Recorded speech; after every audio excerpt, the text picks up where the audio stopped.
The rain hadn't stopped for 3 days in Chicago, and Sarah Collins was drowning in more ways than one. The man in the corner booth didn't belong at the Rusty Spoon. Not with that suit, that watch, that predatory stillness that made the air feel electric and wrong. He'd sat there for over an hour, black coffee going cold, eyes tracking her every move like she was a problem he was solving. When he finally left, the tip line on his receipt was blank, $0. But beneath the plate, folded with surgical precision, was a napkin marked with something dark.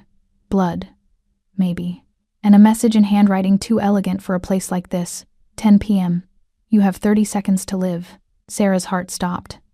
The clock on the wall read 9 hours, 59 minutes, and 47 seconds. 13 seconds. The door opened. Welcome back, my fierce hearts and midnight dreamers. Before we dive in, make sure you're subscribed, hit that like button, and tell me where you're watching from.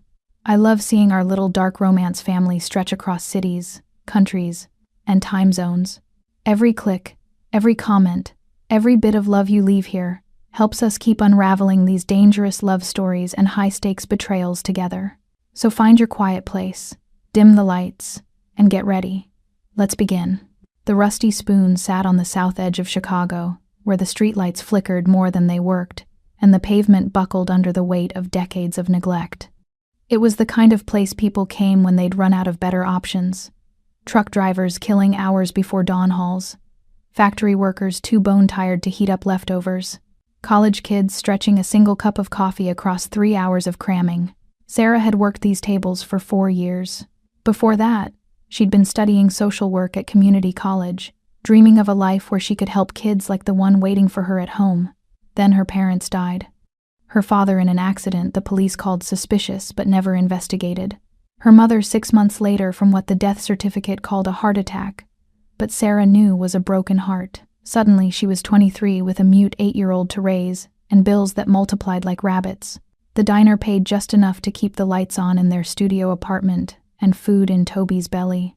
Night shifts meant she could be there when he woke up, make him breakfast, walk him to the special school that cost more than she wanted to think about. She was 27 now, though exhaustion had carved lines around her eyes that made her look older. Her uniform was clean but worn thin at the seams, her smile practiced enough to seem genuine.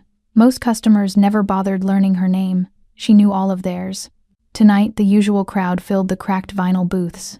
Eddie at the counter, construction worker with hands like slabs of concrete, nursing his third coffee and complaining about his supervisor. Maria in booth 2, late shift nurse from County General, face gray with the weight of too many deaths in 1 week.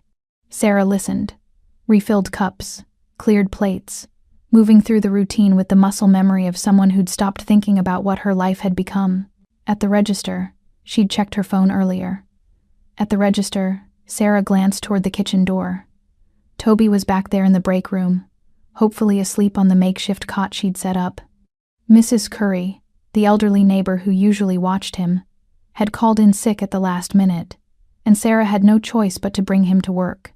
She hated having him here, sleeping amidst the smell of grease and stale coffee, but she couldn't afford to miss a shift.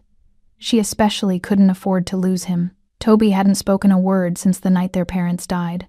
The doctors said it was trauma, that he might never speak again. Social services had already come around twice, asking questions about living conditions, about whether Sarah could really provide adequate care for a special needs child.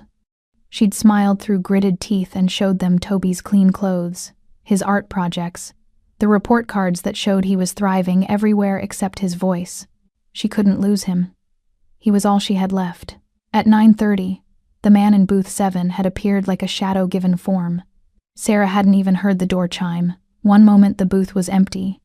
The next he was sliding into it with the liquid grace of something apex. Asian features, sharp cheekbones, black hair styled back from a face that could have been carved from marble, mid-30s, maybe. The suit was midnight black, perfectly tailored, the kind that whispered money so loudly it didn't need to shout. His watch caught the fluorescent light.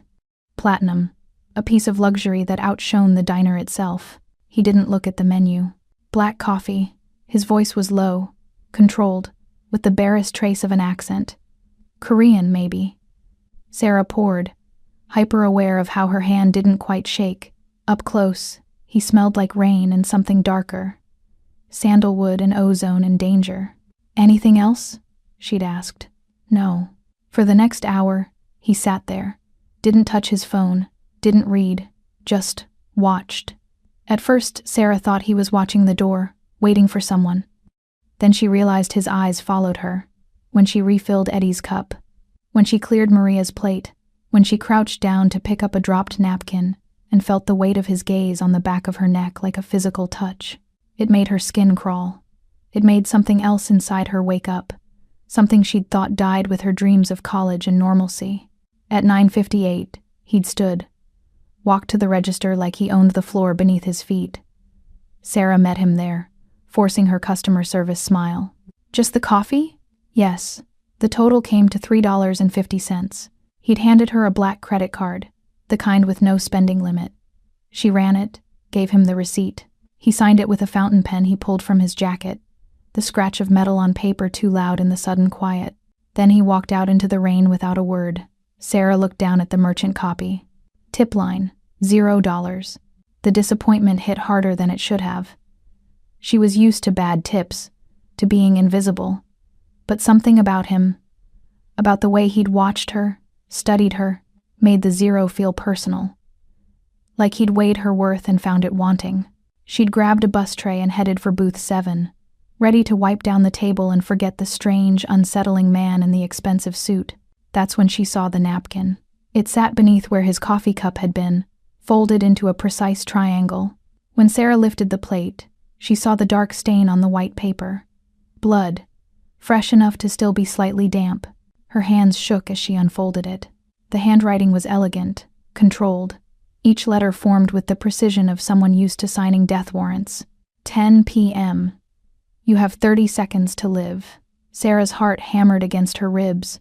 She looked at the clock mounted above the register. The second hand swept past the 9. 9 hours, 59 minutes, and 47 seconds. 13 seconds. The door chimed. Sarah's head snapped up. A man stepped inside, tall and broad, wearing a rain-soaked trench coat. His hand was already sliding into his jacket. She saw the dull glint of gunmetal. Saw his eyes. Flat, professional, cold as frozen lakes. Lock onto her face. The silencer emerged from his coat. Her body moved before her mind caught up. She dropped the tray, the crash of breaking dishes lost beneath the roar of blood in her ears. She ran, not for the front door. The shooter was there. Not for the kitchen. Dead end. She ran for the break room where Toby was supposed to be asleep on the cot she'd set up. Wrapped in blankets because Mrs. Curry had called in sick, and Sarah had no choice but to bring him to work. Behind her, she heard Eddie shout, heard Maria scream, heard the soft foot-foot of suppressed gunfire, and the wet sound of a body hitting linoleum. Sarah burst through the break room door. Toby was awake, eyes wide with terror, scrambling off the cot. She grabbed his hand and ran for the back exit, the emergency door that led to the alley. She slammed into the push bar. The door didn't budge. "Sarah, honey." Benny's voice came from behind her, sad and apologetic. "I'm real sorry about this." She turned. The diner's owner, the man who'd hired her 4 years ago, who always gave her the best shifts, who let her bring Toby when she had no other choice, stood blocking the break room door with a shotgun cradled in his weathered hands. "They offered me $50,000, Benny said, and he actually sounded regretful. "I got grandkids, Sarah. I got medical bills. You understand." Sarah understood that she'd been a fool to trust anyone in this city. She understood that the man in the expensive suit hadn't left her to die. He'd warned her. 30 seconds. Just enough time to realize she was already dead. She pulled Toby behind her, putting her body between the boy and the gun, and waited for the blast. It came, but not from Benny's shotgun. The back door exploded inward, metal shrieking. A figure moved through the rain and smoke. The man from booth 7, no longer still, no longer watching. His hand held a matte black pistol, and before Benny could swing the shotgun around, the man fired twice. Benny went down screaming. Both kneecaps shattered. The man in the suit didn't even glance at him. He crossed the space between them in 3 strides, grabbed Sarah's arm with a grip like iron wrapped in silk, and pulled her and Toby through the ruined door into the alley. A black car idled there, armored and sleek as a panther. The back door was already open. "Get in." Sarah hesitated. Behind them, the shooter from the diner was coming. She could hear his footsteps. Beside her, Toby was shaking, silent tears streaming down his face. "Now," the man said, and there was no room for argument in his voice. Sarah grabbed Toby and threw herself into the car. The man slid in after them, slammed the door. The car was already moving before the locks engaged. Sarah's lungs burned. Her hands shook. She looked at the man beside her, the one who'd left $0, who'd left a warning instead, who'd just killed to save her, and demanded, "Who the hell are you?" He didn't look at her. He was checking his weapon, ejecting the magazine, counting rounds with the mechanical precision of someone who'd done it 10,000 times. "My name is Lee Sung-min," he said quietly. "And you, Sarah Collins, have been wearing something that belongs to me for the last 19 years. His eyes finally met hers, dark and fathomless and absolutely certain. "That locket around your neck? The one your father gave you before he died?" Sung-min's voice was soft as a knife sliding between ribs. "Inside it is the key to $1 billion. And every criminal organization in 3 countries wants you dead to get it." Sarah's hand flew to her throat, to the cheap silver locket she'd worn since she was 8 years old, the one her father had clasped around her neck the night before the accident, the one he'd made her promise to never, ever take off. The car accelerated into the Chicago night, rain streaming across bulletproof glass, and Sarah realized with cold, crystalline certainty that her life, the small, struggling, ordinary life she'd built from the ruins of her parents' deaths, was over. The only question now was what would rise from the ashes. The leather seat was soft beneath her torn uniform. Toby pressed against her side, still silent, still shaking. Sung-min made a phone call in rapid Korean, his voice clipped and commanding. Sarah closed her eyes and remembered the last time she'd seen her father alive. The fear in his eyes, the way he'd held her face in his hands, and told her she was braver than she knew. She'd thought he was saying goodbye. She hadn't realized he was giving her a life sentence. The leather seat was soft beneath her torn uniform. Toby pressed against her side, still silent, still shaking. Sung-min made a phone call in rapid Korean, his voice clipped and commanding. Sarah closed her eyes and remembered the last time she'd seen her father alive. The fear in his eyes, the way he'd held her face in his hands and told her she was braver than she knew. She'd thought he was saying goodbye. She hadn't realized he was giving her a life sentence. The car smelled like leather and gunpowder, and that sandalwood scent that clung to Sung-min like a second skin. Sarah's hands wouldn't stop shaking. She pressed them against her thighs, willing herself to breathe, to think, to process what had just happened. Benny had tried to kill her. The diner, the one place she'd thought was safe, had been a trap all along. Sung-min ended his call and turned to face her. In the dim light of the car's interior, his features were all sharp angles and shadows, beautiful in the way a blade was beautiful, dangerous in the way fire was dangerous when you got too close. "The locket," he said. Not a question, a command. Sarah's hand flew to her throat, fingers closing around the cheap silver pendant. "No, Sarah." Her name in his mouth was a warning wrapped in silk. "I just saved your life. The least you can do is show me what 19 years of protection has bought." "Protection?" She laughed. And it came out broken, bitter. "You call this protection?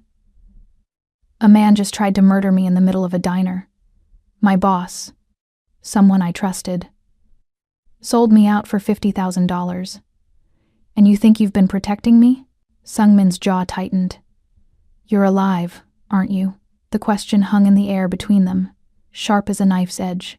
Sarah wanted to scream at him, to demand answers, to make sense of a world that had just fractured into 1,000 jagged pieces. But Toby was pressed against her side, his small body trembling, and she couldn't fall apart. "Not yet." "Where are you taking us?" she demanded. "Somewhere safe." "That's not an answer. It's the only one you're getting." Sung-min's eyes held hers, dark and bottomless. "Your father made a deal with very dangerous people, Sarah. He took something that didn't belong to him. Something worth more than your life. More than mine. More than every person in this city combined. And before he died, he hid it. Sarah's chest tightened. My father died in a car accident. Your father was executed. The words fell like stones. They made it look like an accident because they still thought he'd tell them where the key was. But he didn't break, even when they killed your mother in front of him, even when they threatened to come for you next. He died protecting that secret. The car suddenly felt too small, the air too thin. Sarah couldn't breathe. Her mother's heart attack, the one that had taken her 6 months after her father's death, hadn't been a heart attack at all. It had been murder.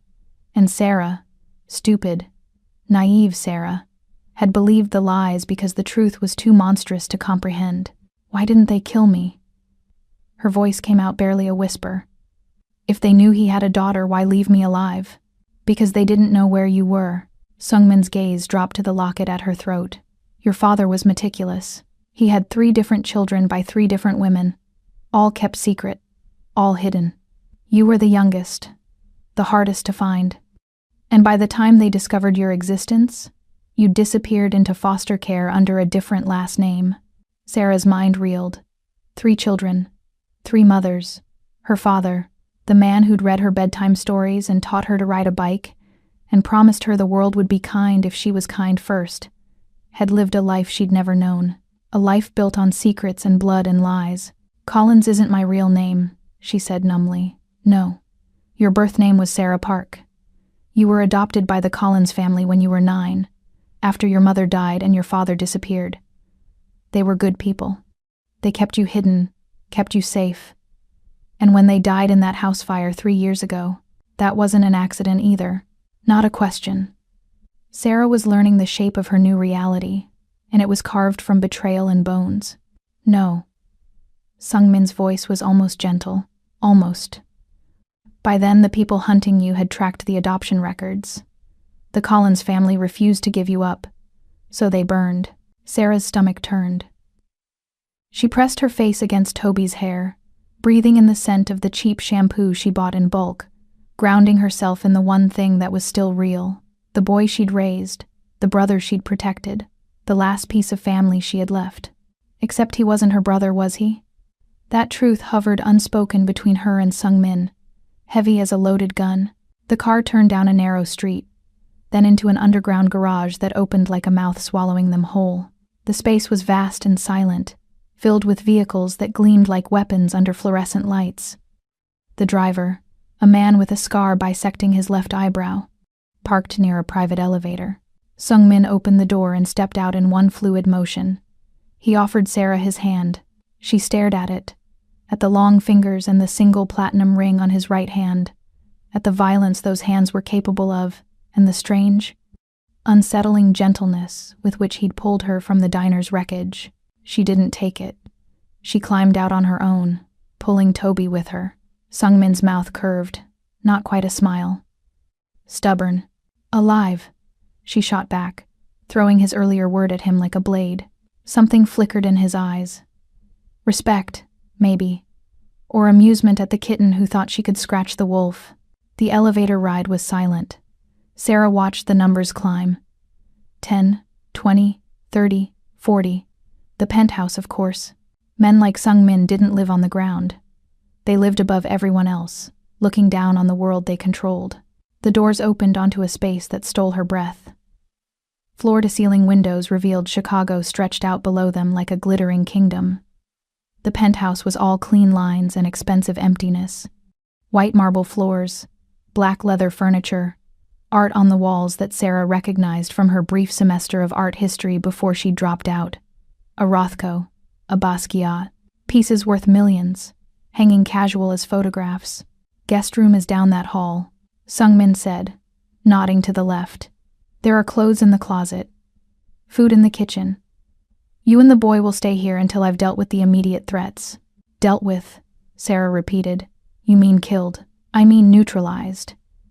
He shrugged off his jacket, and Sarah saw the shoulder holster, the gun nested against his ribs like a sleeping serpent. Benny was a loose end. The man in the diner was a hired contractor. Neither of them were the real problem. Then what is? Sungmin crossed to the bar, poured 2 fingers of amber liquid into a crystal glass. He didn't offer her one. The real problem is that every criminal organization, from here to Seoul, knows that somewhere in Chicago, there's a girl wearing a locket that contains the access codes to 15 offshore accounts holding $2 billion in laundered syndicate money. Money that was supposed to fund the next decade of operations. Money that your father stole and hid so well that even torture couldn't extract its location. He took a slow sip, watching her over the rim of the glass. The syndicate wants it back. The triad wants to steal it. The Bratva wants to leverage it. And every two-bit gang and freelance killer in the city wants the bounty that's been placed on your head. $3 million, Sarah.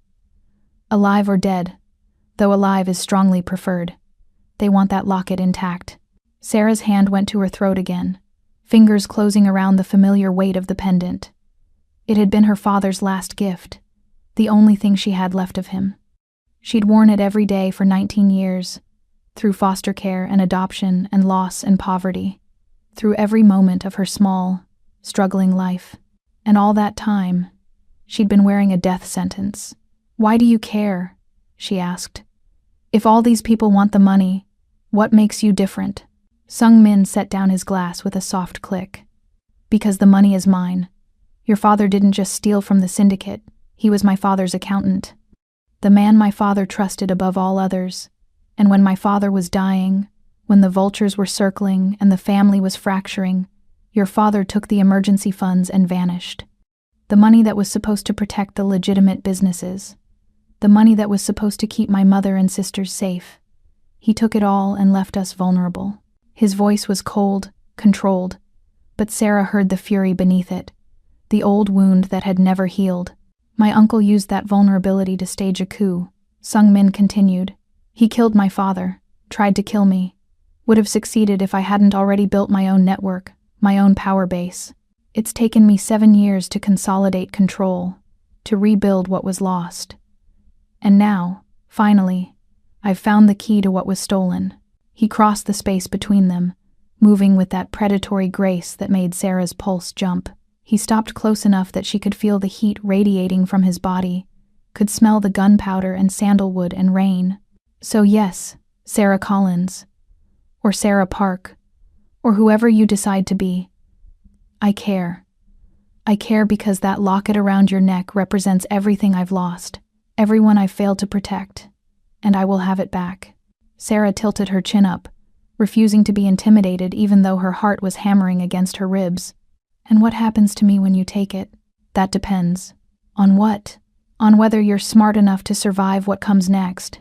His hand rose, slow enough that she could have stepped back, could have fled.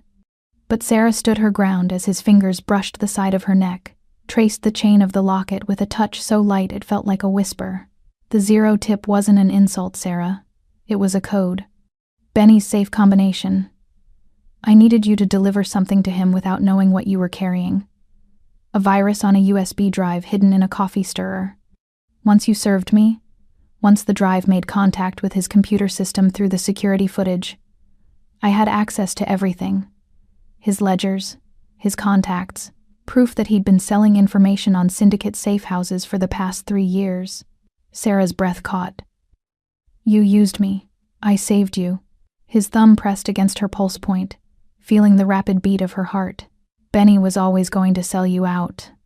The bounty was too high, and he was too desperate. But I made sure I was there when it happened. I made sure you'd live long enough to be useful." The words should have made her angry, should have made her hate him, but all Sarah could focus on was the heat of his touch, the way his eyes had darkened as he watched her face, the dangerous awareness that thrummed between them like a live wire. "I'm not your tool," she said, her voice rough. "No." Sung Min's mouth curved into something that wasn't quite a smile.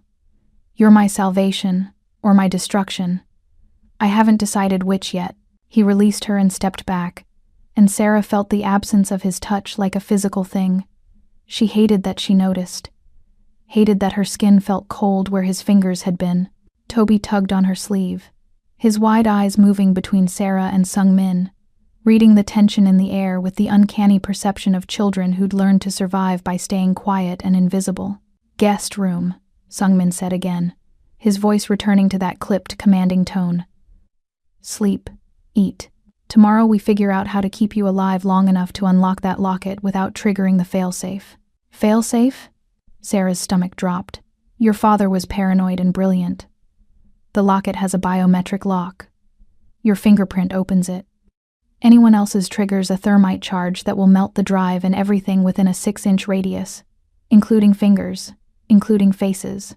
He picked up his glass again, took another sip. So you see, Sarah, you're not just valuable, you're irreplaceable. And that makes you the most dangerous thing I've ever brought into my home. Sarah stood there, holding Toby's hand, staring at the man who'd killed to save her and used her as a pawn, and looked at her like she was either a miracle or a curse he couldn't quite figure out. Get some rest, Sung-min said, dismissing her with a look. Tomorrow, I'll show you exactly what kind of world your father left you in, and you'll decide whether you're strong enough to survive it. Sarah turned and walked down the hall. Toby pressed against her side, her mind spinning with revelations and lies and the phantom heat of Sung-min's touch against her throat. The guest room was bigger than her entire apartment, all soft grays and clean lines, and a bed that looked like heaven after years of sleeping on a second-hand futon. But when she lay down, Toby curled against her like he'd done since he was small enough to fit in the crook of her arm. Sarah didn't sleep. She stared at the ceiling and thought about her father, about the man she'd loved and the man she'd never known, about the gift he'd given her that was really a curse, and she thought about Lee Sung-min, the dragon who'd pulled her from the fire, and wondered if being saved by a monster was really any different from being killed by one. The only difference, she thought as exhaustion finally dragged her under, was that monsters didn't let you go once they'd claimed you, and Sung-min had already marked her as his.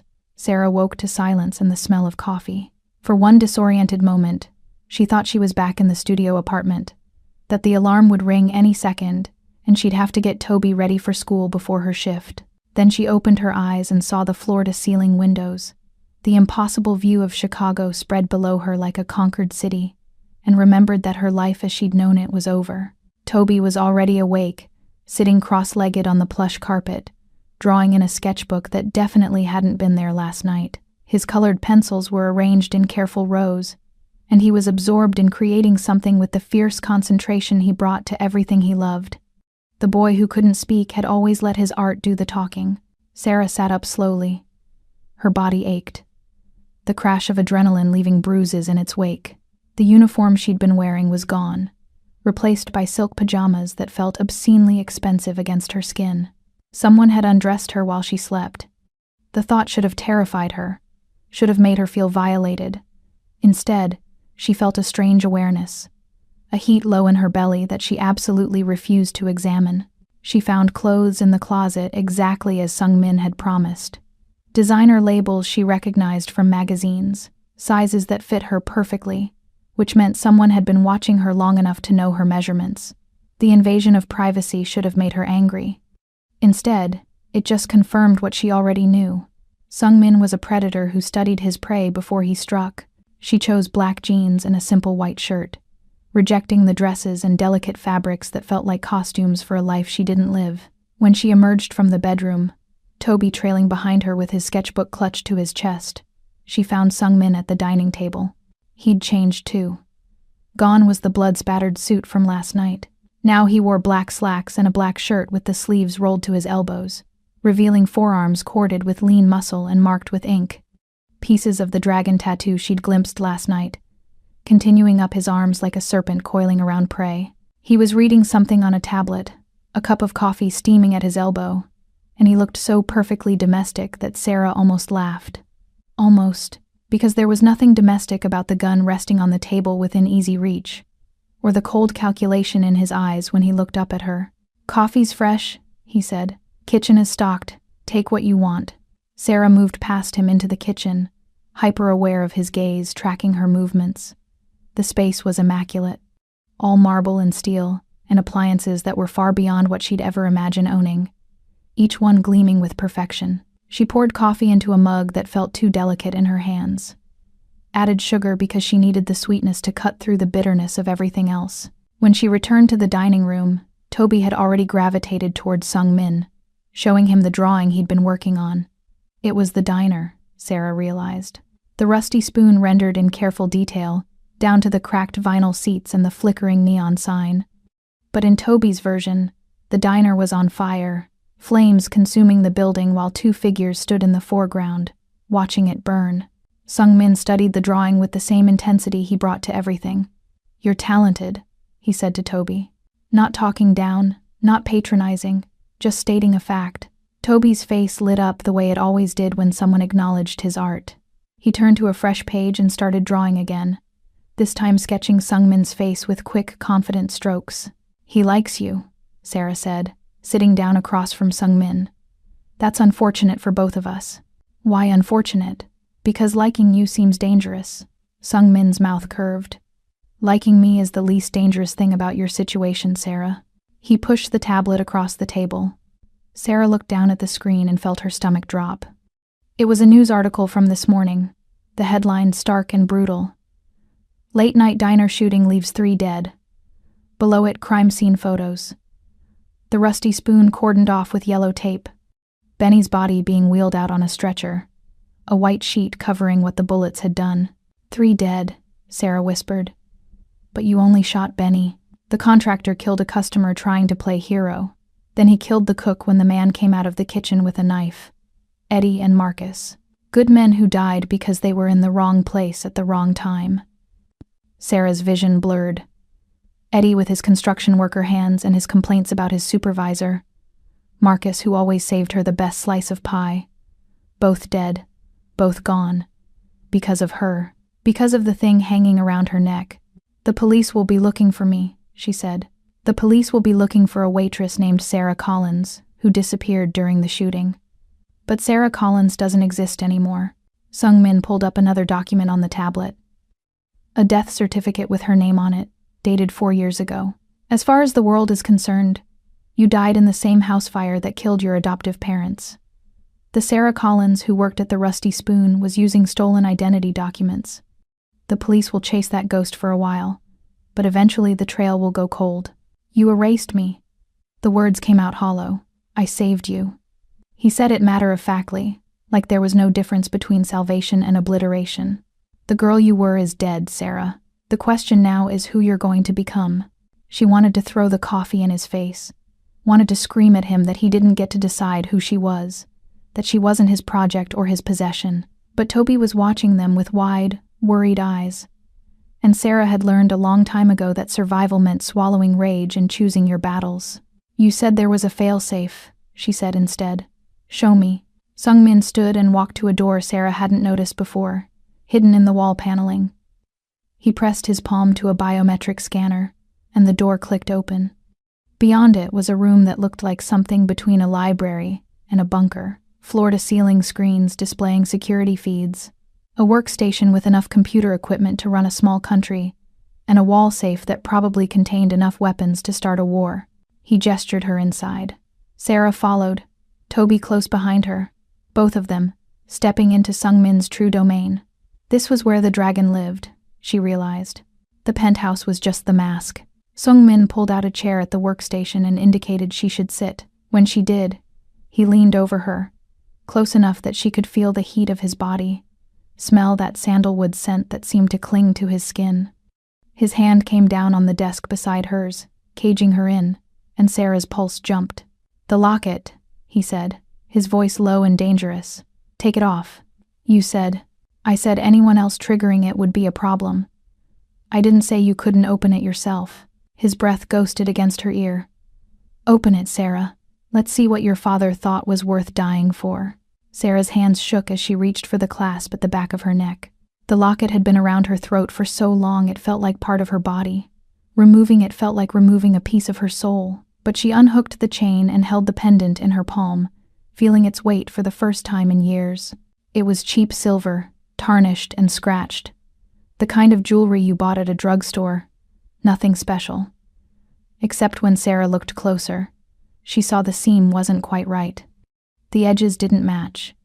It had been modified, carefully and expertly, to hide something more than just a photograph.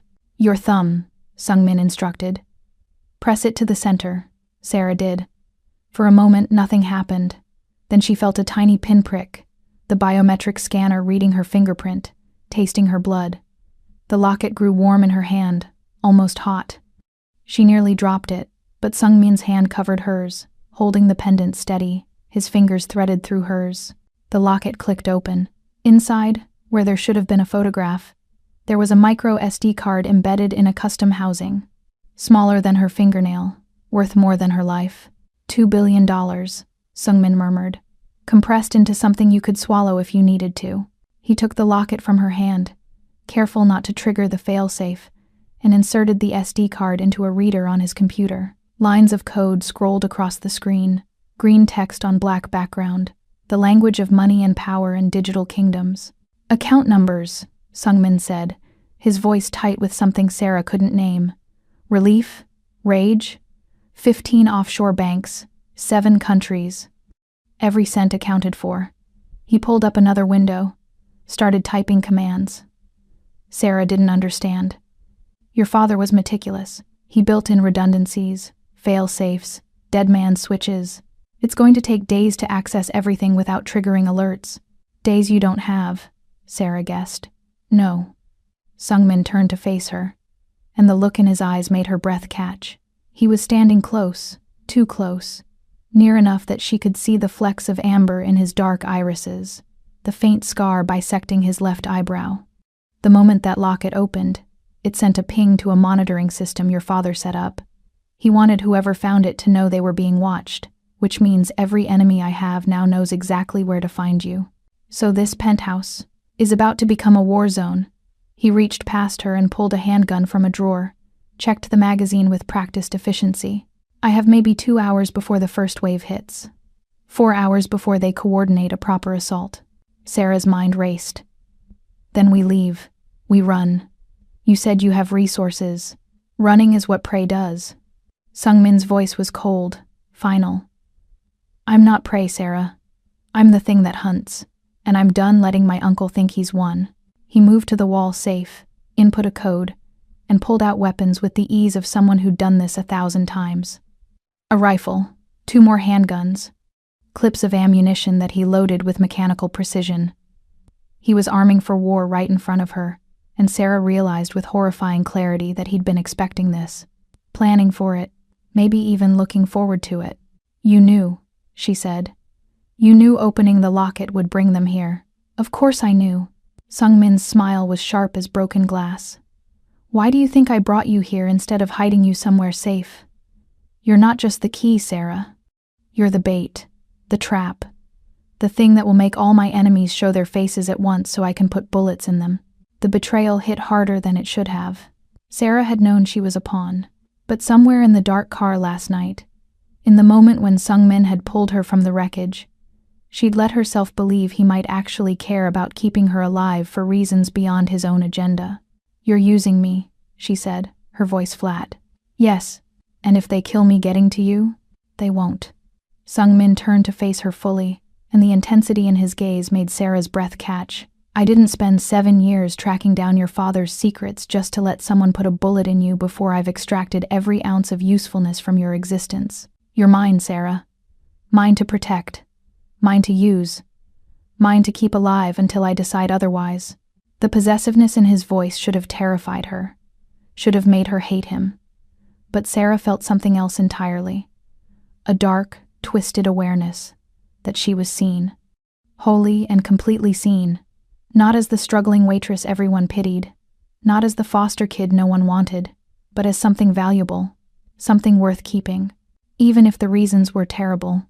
I don't tip what is already mine, she repeated his words from last night. Is that what I am? Your property? Sungmin crossed the space between them in 2 strides. He didn't touch her, but he stood close enough that Sarah had to tilt her head back to meet his eyes. Close enough that she could see the war happening behind his controlled expression. My father used to say that ownership and protection were the same thing in our world, he said quietly. You can't keep what you don't claim. You can't defend what isn't yours. His hand rose, and Sarah held her breath as his fingers brushed the hollow of her throat where the locket had rested, his touch searingly gentle. So yes, Sarah.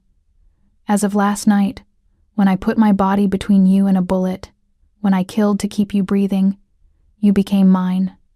My responsibility, my asset, My problem. Your weakness, Sarah said, and watched something flicker in his eyes. Perhaps.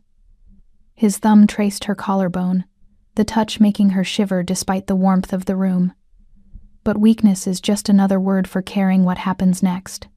And I stopped caring about anything except survival a long time ago. He dropped his hand.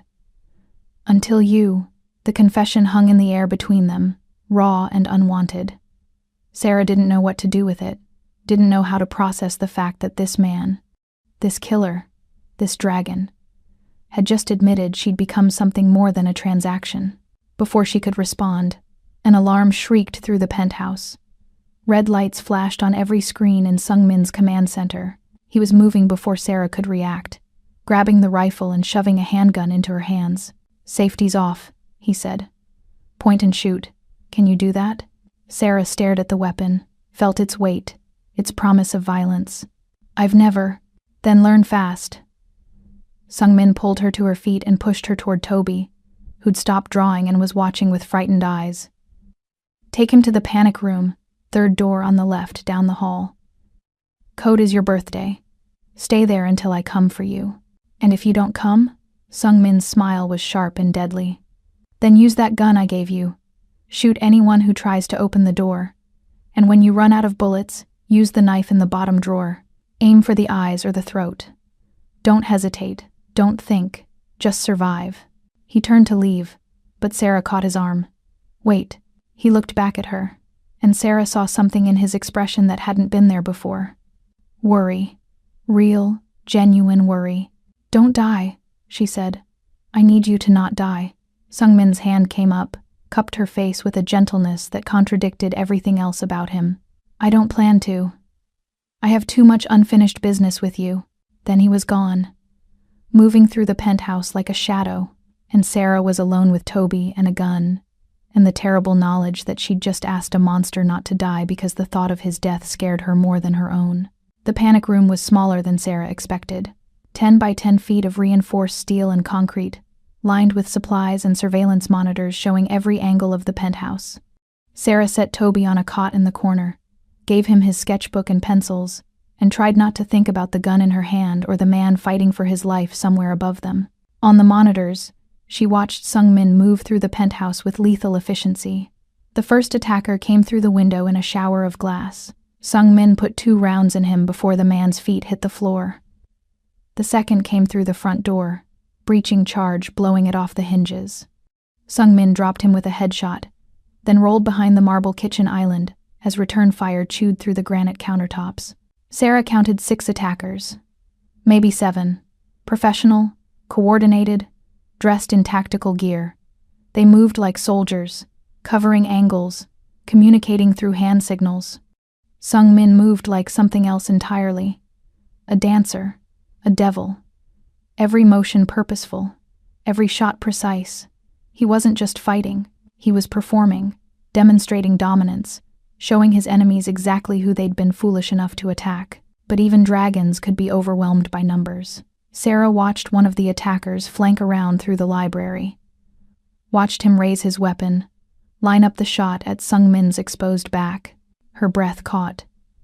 The gun in her hand felt impossibly heavy. Sungmin spun, but too slow. The attacker's finger tightened on the trigger. Then the attacker's head snapped back, blood spraying. He dropped. Another figure emerged from the shadows. One of Sungmin's men, Sarah realized. The driver from last night with the scarred eyebrow. He was bleeding from a shoulder wound, but his gun was steady. The fight became chaos. More of Sungmin's people appeared, defending their territory with the same brutal efficiency as their boss. The attackers were good, but they were fighting on Sungmin's ground, by Sungmin's rules. One by one, they fell. And through it all, Sarah couldn't look away. Couldn't stop watching the way Sungmin moved, the grace and violence braided together. He was beautiful in the way a storm was beautiful, devastating and powerful and utterly beyond control. When the last attacker fell, Sungmin stood in the wreckage of his penthouse, chest heaving, face spattered with blood that wasn't his.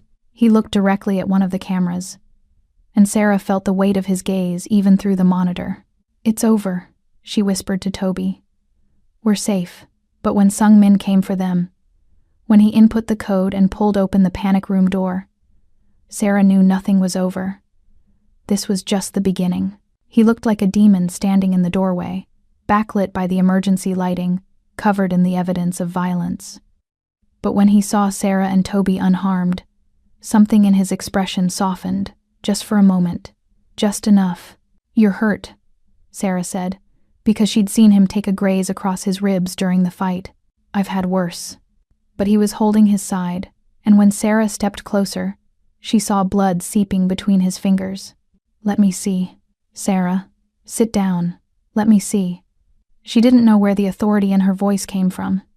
Didn't know why Sung-min obeyed, but he sat on the cot, and Sarah knelt between his legs, her hands pushing his blood-soaked shirt up to reveal the wound beneath. It wasn't deep, but it was bleeding steadily. Sarah found the first aid kit mounted on the wall. Of course there was a first aid kit in the panic room, and pulled out gauze and antiseptic. Her hands were shaking, but her voice was steady.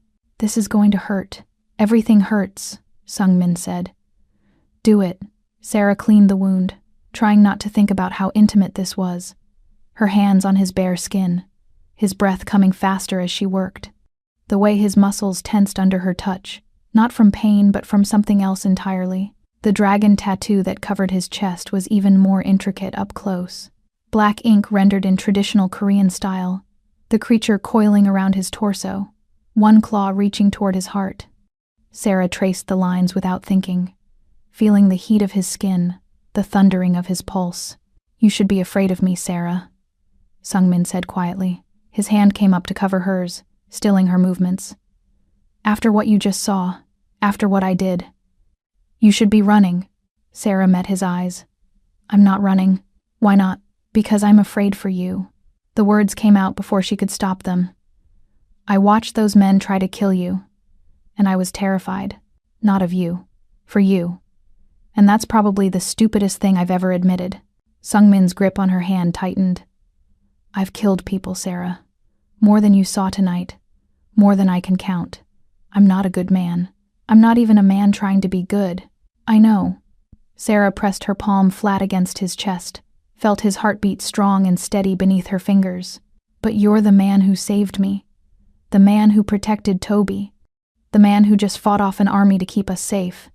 So maybe you're not good, Sung-min. But you're mine." She didn't know where the words came from, didn't know what made her claim him the way he'd claimed her. But the moment the declaration left her lips, she felt the truth of it. She'd spent her whole life being invisible, being used, being left behind.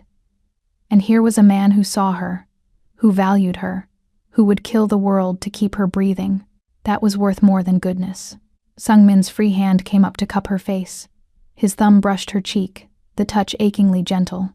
"You have no idea what you're saying yes to. Then show me." "Sarah, show me," she insisted. "Show me what I'm choosing. Show me who you really are." For a long moment, Sung-min just stared at her. And Sarah saw the war in his eyes, the calculation fighting against something deeper, something raw and desperate. Then he was pulling her up, pulling her close, until she was standing between his spread thighs, their faces level, their breath mingling. "I'm the man who will burn this city to ash to keep you safe," he said, his voice low and fierce. "I'm the man who will make you watch while I destroy everyone who's ever threatened you. I'm the man who will lock you in a cage of gold and diamonds and call it love, because I don't know how else to care for something without owning it completely." "Then own me," Sarah whispered. "Because I'd rather belong to a monster who keeps me alive than be free and dead." Sung-min made a sound low in his throat, something between a growl and a groan. His hand slid into her hair, tilting her head back, exposing the vulnerable line of her throat. For a heartbeat, Sarah thought he might bite her there, might mark her the way predators marked their territory. Instead, he pressed his forehead against hers and breathed. "You're going to ruin me." "Good," Sarah said. "We can be ruined together." She felt his smile against her skin, felt the shift in the air between them, the acknowledgement that they'd both just crossed a line they could never uncross. Then his mouth was on hers, and Sarah stopped thinking entirely. The kiss was nothing gentle. It was claim and conquest, demand and surrender. Sung-min kissed like he fought, with precision and passion, and the absolute certainty that he would win.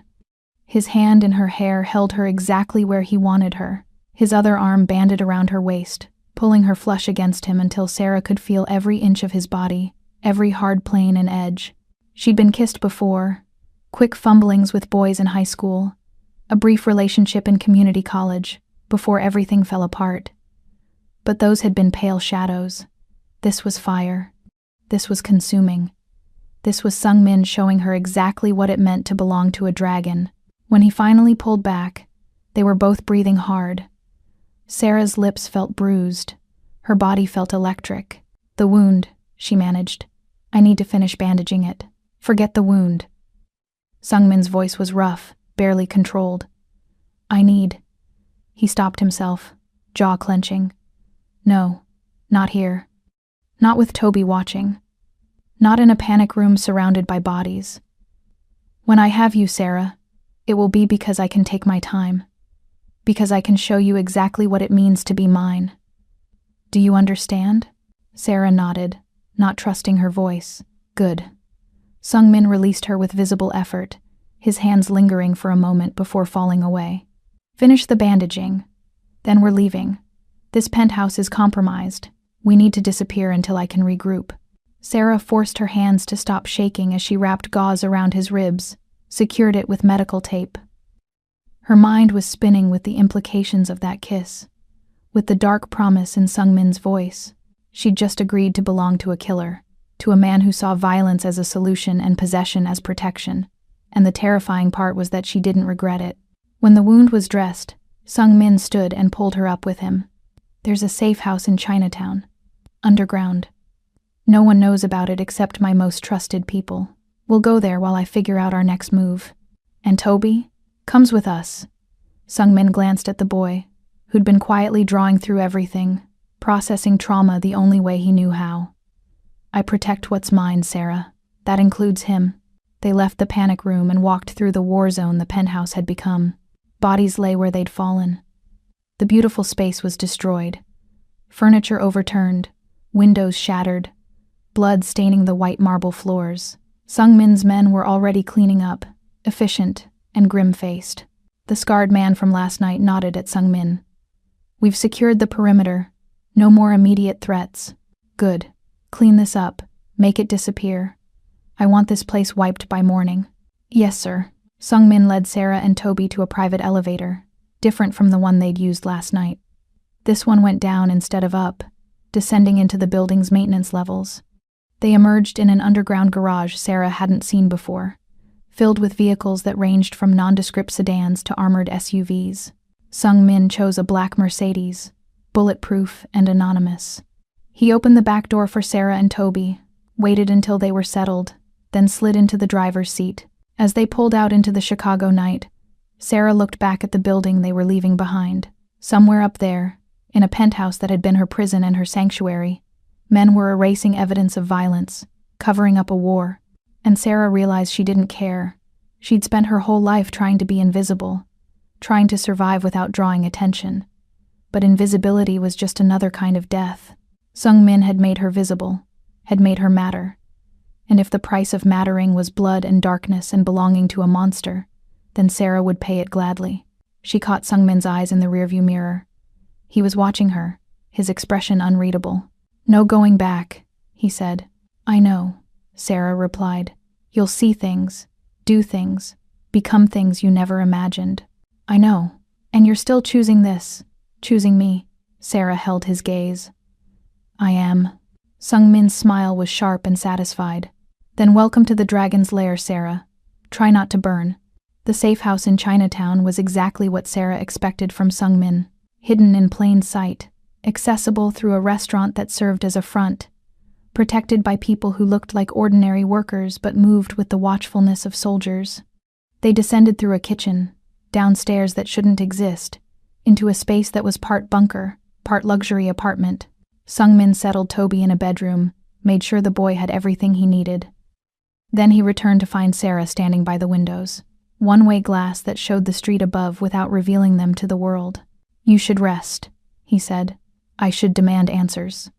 Sarah turned to face him, starting with why assassins were aiming for Toby. Sungmin's expression went cold. What? During the attack, I watched the monitors. Most of them were targeting you, but 2 split off. They went straight for the panic room. They weren't trying to breach it. They were setting charges to blow it open. They wanted Toby specifically. Sarah's voice was shaking. Why? Sungmin was silent for a long moment. When he spoke, his voice was carefully controlled. How old is Toby? 8. He just turned 8 last month. And you've been raising him since your parents died.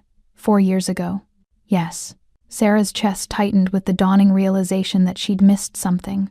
Something crucial. Your father hid a lot of things, Sarah. Offshore accounts. Criminal connections. His own dark past. Sungmin crossed to the bar, poured whiskey with hands that weren't quite steady, but his greatest secret wasn't the money. It was the child. Sarah felt her world tilting. No, your father didn't just work for my father. He worked for my mother too. Keeping records, managing accounts. He was in our home constantly. And my mother, Sungmin's voice went tight. She was lonely. My father was always traveling, always building his empire, and your father was kind, present. Everything my father wasn't. You're saying... Sarah couldn't make herself finish the sentence. I'm saying that 8 years ago, my mother became pregnant. Not by my father, by yours. Sungmin drank the whiskey in one swallow. It was a scandal that would have destroyed both families. So they made a deal. Your father would take the child, claim it as his adopted son, hide him until the political situation stabilized. In exchange, my father would spare your father's life and give him access to the emergency funds, enough money to disappear if things went wrong. Toby, Sarah whispered. Toby is your half-brother. Yes. Sungmin set down the glass with deliberate care, which makes him a threat to my uncle, a legitimate heir to the family fortune. If my uncle kills me and the truth about Toby comes out, the old families will demand Toby take his place in the syndicate, a child they can control. A puppet heir. Sarah's mind was reeling. Every truth she'd built her life on was shattering. Her father hadn't adopted Toby out of kindness. He'd taken the boy to hide him. Toby wasn't her brother. He was Sungmin's brother. And Sarah had been raising the heir to a criminal empire without knowing it. The locket, she said. The money. It wasn't just stolen funds. It was Toby's inheritance. Yes. Sungmin moved closer. Your father was protecting my brother, protecting my family's future. And when my uncle killed him for it, when he came after your mother, your father made sure Toby would be hidden so thoroughly that no one could find him. He gave the boy to you, Sarah. Made you his guardian without ever telling you why. Because he trusted you to keep Toby safe. But I didn't know. Sarah's voice broke. I didn't know what I was protecting him from, which is exactly why you succeeded. Sungmin's hands came down on her shoulders, grounding her. If you'd known the truth, you would have run differently, hidden differently, made different choices. Your ignorance was Toby's greatest protection. Sarah felt tears burning her eyes. So everything. The adoption, the fire that killed my parents, the diner job, all of it was just moves in a game I didn't know I was playing. Yes, and now? What happens to Toby now? Sungmin's grip tightened. Now. He stops being your brother and becomes mine. Now I protect him the way I should have been protecting him all along, if I'd known he existed. Now we use the money your father died hiding to destroy my uncle and everyone who's ever threatened our family. Our family, Sarah repeated. The words felt strange. Foreign. I'm not family, Sungmin. I'm just the girl who got caught in the middle. You're the woman who raised my brother. Sungmin's voice was fierce. You're the woman who kept him safe when I couldn't. You're the woman who loved him without knowing he was worth billions, without knowing he had a drop of syndicate blood in his veins. That makes you more family than most of the people who share my last name. Before Sarah could respond, the door to Toby's room opened. The boy emerged, sketchbook in hand, and walked straight to Sungmin. He held up the drawing he'd been working on. Sarah's breath caught. It was a portrait, Toby and Sungmin side by side. The resemblance was subtle but unmistakable once you knew to look for it. The shape of their eyes, the curve of their mouths, the way they both held themselves with a watchful stillness. Below the portrait, in careful letters, Toby had written a single word: brothers. Sung-min stared at the drawing for a long moment. When he looked up at Toby, his expression was raw, vulnerable. You knew. Eh? Toby nodded. He pointed to Sung-min, then to himself, then to the picture. Then he smiled, the first smile Sarah had seen from him since the night their parents died. You knew, Sung-min repeated, his voice barely a whisper. And you were waiting for me to figure it out. Toby nodded again. Then he did something that broke Sarah completely. He reached out and took Sung-min's hand, squeezed it tight, and held on. Sung-min dropped to his knees in front of the boy. For the first time since Sarah had met him, the dragon looked utterly human. I'm sorry, he said roughly. I'm sorry I didn't find you sooner. Sorry I didn't protect you. Sorry you had to hide and be afraid. But I'm here now, and I swear on everything I have, everything I am, no one will ever hurt you again. Toby threw his arms around Sung-min's neck, and Sung-min held him like he was the most precious thing in the world, his control finally cracking, his carefully maintained distance shattering. Sarah watched them and felt her heart break and rebuild itself in the same moment. This was family, not blood, but choice, not obligation, but love earned through sacrifice and survival. When Sung-min finally released Toby and stood, his eyes were bright with unshed tears. He looked at Sarah, and the emotion in his gaze was devastating. Thank you, he said simply, for keeping him alive, for keeping him whole, for being what he needed when I couldn't be. Sarah crossed the space between them and took both their hands, Sung-min's and Toby's, binding them together. We're family now, she said firmly. All three of us. So we protect each other. Agreed? Sung-min's hand tightened around hers. Agreed. Toby squeezed both their hands and nodded solemnly. Outside, the Chicago night deepened. Somewhere in the city, Sung-min's uncle was regrouping, planning his next attack. The war was far from over. But standing there in the hidden safe house, bound together by truth and trauma and a fierce determination to survive, Sarah felt something she hadn't felt in years: hope. And as Sung-min pulled both her and Toby close, as they stood together in the kind of embrace that felt like armor, Sarah realized she'd finally found what she'd been looking for her entire life. A place to belong. People worth fighting for. A reason to stop running and start standing her ground. The dragon had claimed her. But she'd claimed him right back, and together, they would burn the world before they let anyone take this fragile, fierce family away. The call came at dawn. Sarah woke to find Sung-min already dressed, standing by the windows with his phone pressed to his ear. His voice was low, controlled, speaking rapid Korean, but she'd learned to read the tension in his shoulders, the way his free hand clenched and unclenched at his side. Something was wrong. When he ended the call, he didn't turn around. Just stood there, silhouette against the rising sun, looking like a man preparing for his own execution. What is it? Sarah asked, pulling the silk robe tighter around herself. My uncle wants to negotiate. Sung-min's voice was flat, empty. He's offering a ceasefire. A chance to end this without more bloodshed. Sarah's stomach dropped. She'd seen enough movies, read enough thrillers to know that ceasefires in this world were just pretty words for traps. What does he want? Sung-min finally turned. His face was a mask, every emotion locked down tight. But his eyes were screaming. You and Toby, in exchange for peace and a guarantee that the remaining accounts will be split fairly between the families. The room tilted. You can't be considering this. I don't have a choice. He crossed to the bar, poured whiskey even though it was barely 6 a.m. He has leverage. 3 of my key lieutenants, their families. He's threatening to execute them one by one until I comply. Starting with Jin-ho's daughter. She's 7 years old, Sarah. Sarah felt sick. This was the world Sung-min lived in. A world where children were currency, where loyalty was purchased with the threat of slaughtered innocents. There has to be another way. There isn't. Sung-min drank, the motion mechanical. This is how it ends. I trade you for their lives. My uncle gets the access codes. The war stops. Everyone walks away. Except me and Toby. Sarah's voice cracked. We're the ones who don't walk away. Sungmin set down the glass with deliberate care. No, you don't.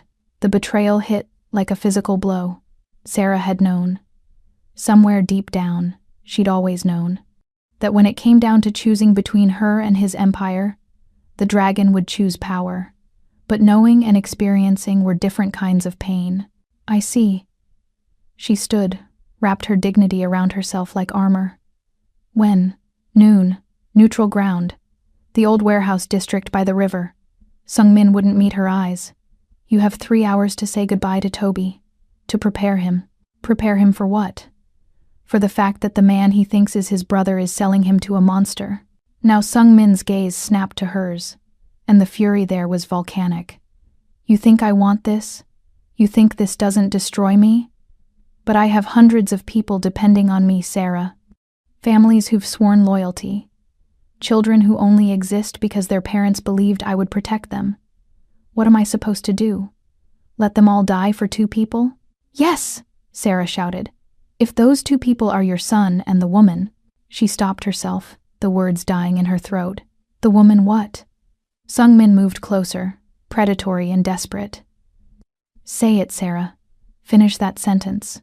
But she couldn't, because admitting it would make the betrayal hurt even more. The next 3 hours passed in mechanical silence. Sarah dressed in the clothes Sungmin provided. Dark jeans, a black jacket, practical shoes. She packed a bag for Toby with his sketchbook, his pencils, the few things that brought him comfort. The boy watched her with knowing eyes, understanding without words that something terrible was coming. When Sungmin's car pulled up to the warehouse, Sarah felt the weight of finality.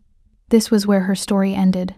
Not with freedom, not with love, but with a transaction. A zero-sum game where she'd always been the losing bet. The warehouse was exactly what she'd expected.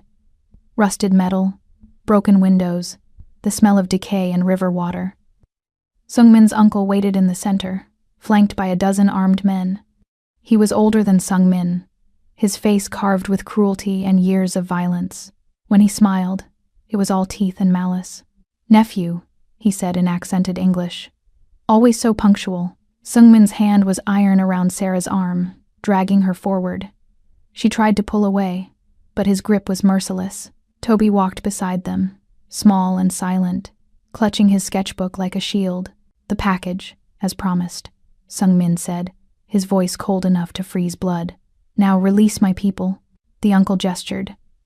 3 SUVs pulled up, doors opening to reveal the hostages, beaten, terrified, but alive. They stumbled out, were immediately surrounded by Sungmin's men who'd been waiting at the perimeter. Such trust you have, the uncle mocked. Willing to trade your precious key for these nobodies. The deal was clear. Sungmin shoved Sarah forward. She stumbled, caught herself, turned back to look at him. His face was stone. No emotion, no regret. Sungmin, she whispered. A plea, a prayer. He didn't respond. Just nodded to his uncle's men, who grabbed Sarah and Toby, started dragging them toward a waiting van. Sarah struggled, screaming his name. But Sungmin was already walking away, his back rigid, his hands clenched at his sides. He didn't look back. The van door slammed. Darkness swallowed them. Sarah pulled Toby close, felt his tears soaking into her jacket, and wondered if this was how her father had felt, knowing he'd sacrificed everything and everyone for survival, only to die anyway. The drive lasted 40 minutes. When they stopped, Sarah was hauled out into a compound that looked like a fortress. High walls, armed guards, cameras everywhere, the uncle's stronghold. The place no one had been able to find, no matter how many resources Sungmin had thrown at the problem. They were brought to a great hall, all dark wood and stolen art. The uncle sat in a throne-like chair, looking pleased with himself. He gestured Sarah forward. The locket, he demanded. Give it to me. Sarah's hand went to her throat. The chain was still there, the pendant warm against her skin. The last piece of her father, the last piece of herself.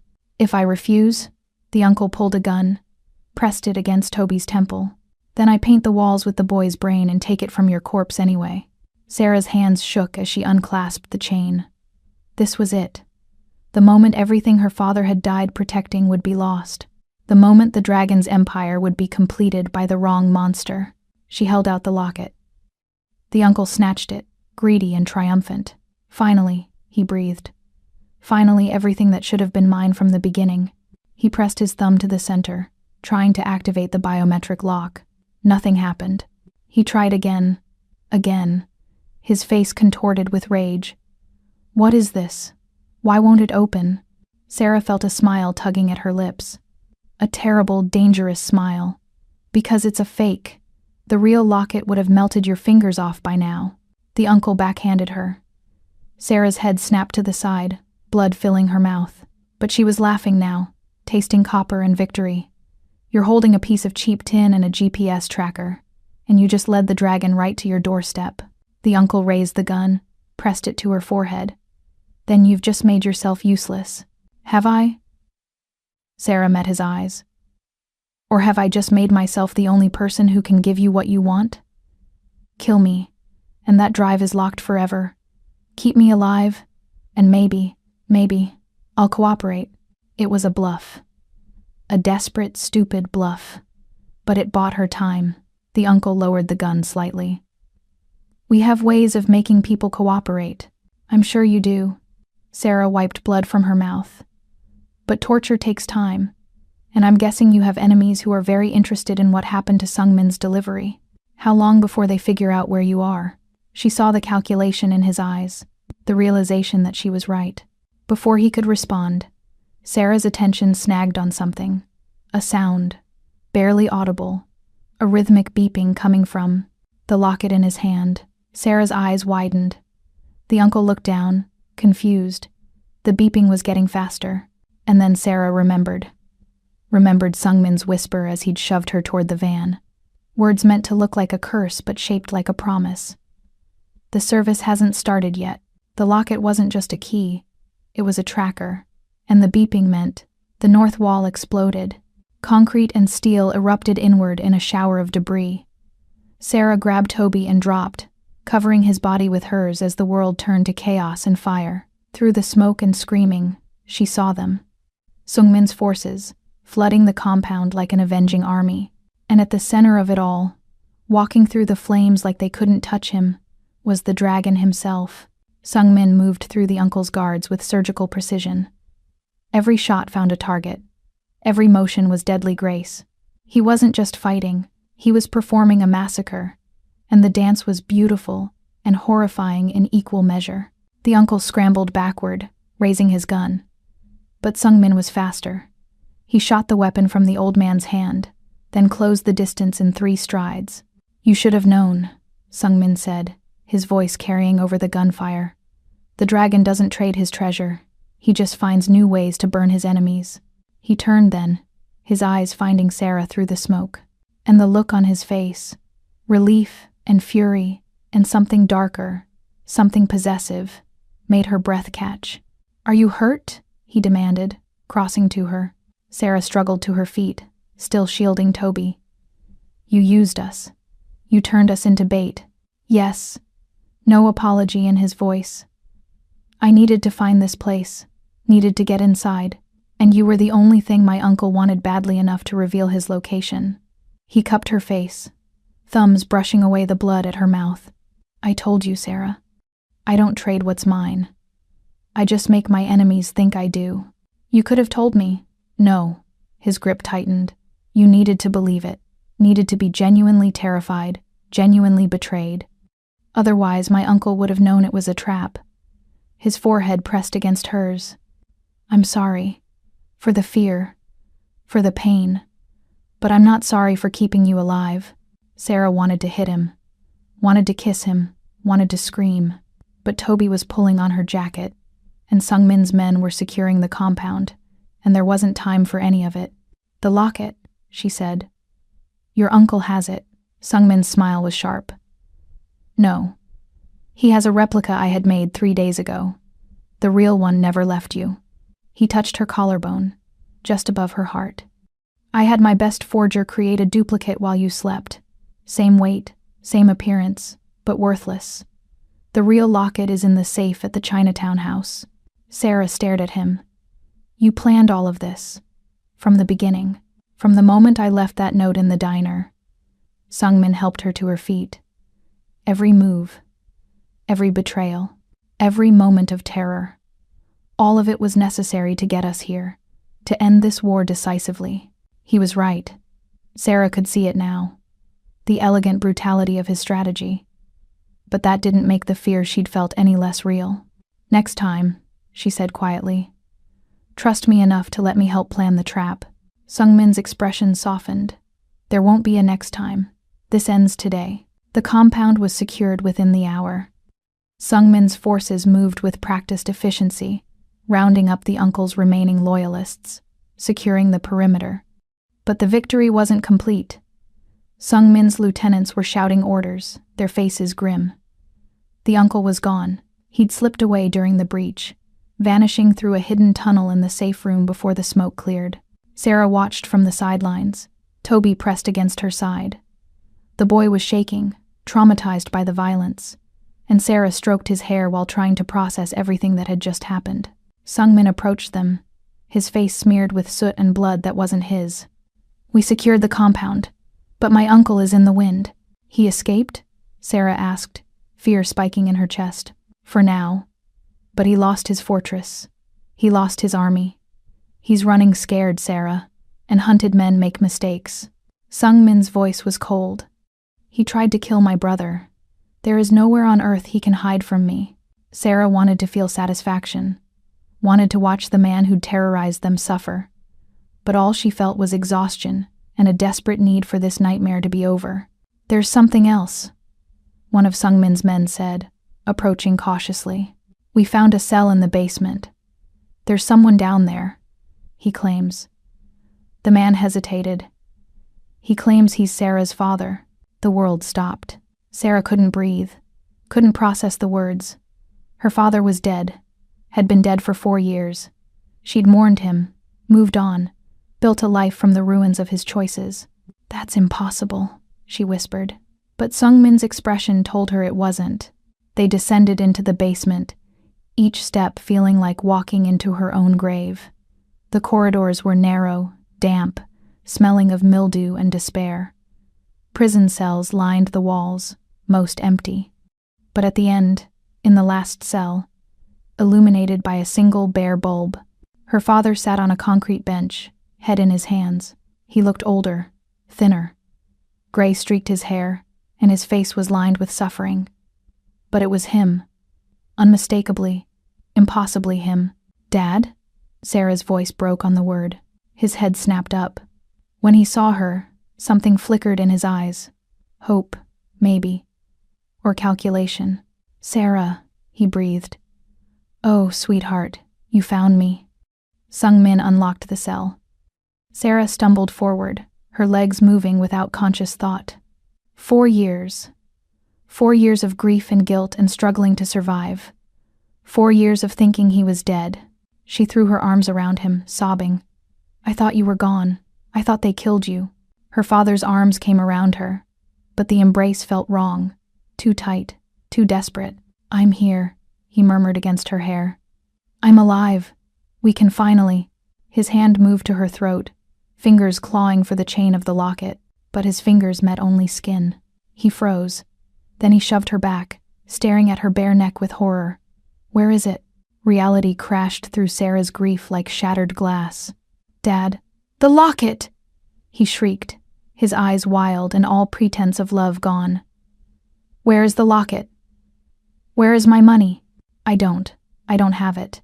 You lost it? He grabbed her shoulders, shaking her violently. The accounts, the billions. That's why I hid it with you. That's why I made you wear it. You were always just. He stopped himself, but the damage was done. Just what? Sarah's voice was barely a whisper. Just the safest place to hide it. Her father's expression hardened. You were a child. No one would suspect a child. And if they found you, if they hurt you, he shrugged. The failsafe would destroy the data. Either way, I was protected. Sarah felt something inside her shatter. You used me, your own daughter. You were never my daughter." The words exploded out of him, vicious and raw. "You were Park's mistake. The child of a woman I never loved, a responsibility I never wanted. But you were useful, trusting, easy to manipulate." He lunged for her throat again. "Now give me the locket before I take it." Sarah stumbled backward. Her father advanced, and she saw the weapon he'd hidden in his sleeve. A makeshift blade, sharp and deadly.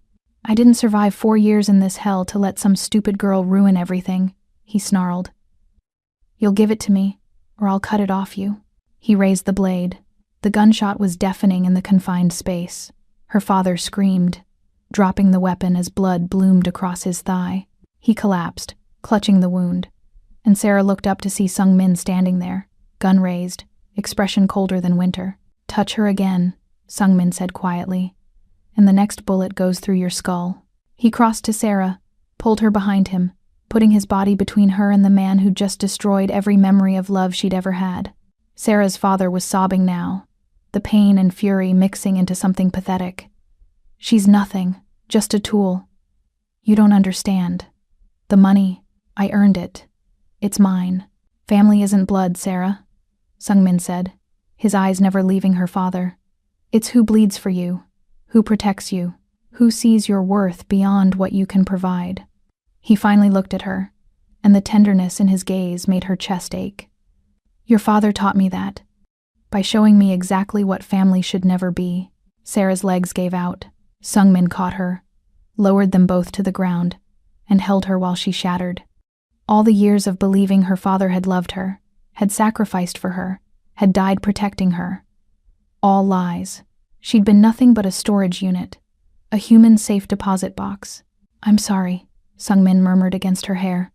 "I'm sorry you had to learn this. Sorry I didn't kill him before you saw." "He's not worth your bullets," Sarah said, her voice hollow. She looked at her father, this stranger wearing a familiar face, and felt nothing. No love, no hate, just a vast, echoing emptiness. Let him rot in this cell. Let him die knowing the money he destroyed his soul for will never touch his hands. Sung Min helped her stand. They walked out together, leaving her father screaming threats and pleas behind them. Sarah didn't look back. There was nothing there worth remembering. In the corridor, she stopped, turned to Sung Min. "You knew. That's why you brought me down here. You wanted me to see. You needed to see." His hand cupped her face, thumb brushing away tears she hadn't realized were falling. "You needed to understand that the man who gave you life didn't give you value. You created that yourself. Through every sacrifice, every moment of love you showed Toby, every time you survived when you had every reason to give up." "I feel like I don't know who I am anymore," Sarah admitted. "Everything I believed. Then we'll figure out who you are together." Sung Min's forehead pressed against hers. No lies, no manipulation, just truth, no matter how brutal. Sarah's hands fisted in his shirt.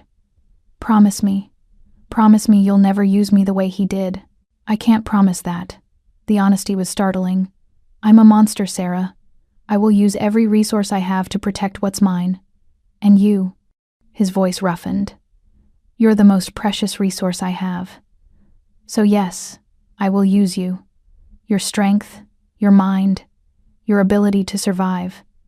But I will never make you feel worthless. Never make you doubt your value." His lips brushed her temple. "Because you're not a tool to me. You're the reason I'm still fighting to keep this empire standing." It wasn't a declaration of love. It was something more complicated, more honest. And Sarah found herself accepting it, found herself nodding against his chest. They returned to the main hall. Toby was waiting, his eyes wide with questions. Sarah knelt before him, took his small hands in hers. "The man downstairs," she said carefully. "He's not who I thought he was. He's not family. Not anymore." She looked up at Sung Min, then back at the boy. "But you are. You and Sung Min. You're my family. The only family I choose." Toby threw his arms around her neck. And Sarah held him, this child who wasn't her brother but was more than blood could ever be, and let the last pieces of her old life crumble away. When they emerged from the compound, the sun was setting. painting the Chicago skyline in shades of fire and blood. Sungmin's hand found hers, their fingers threading together.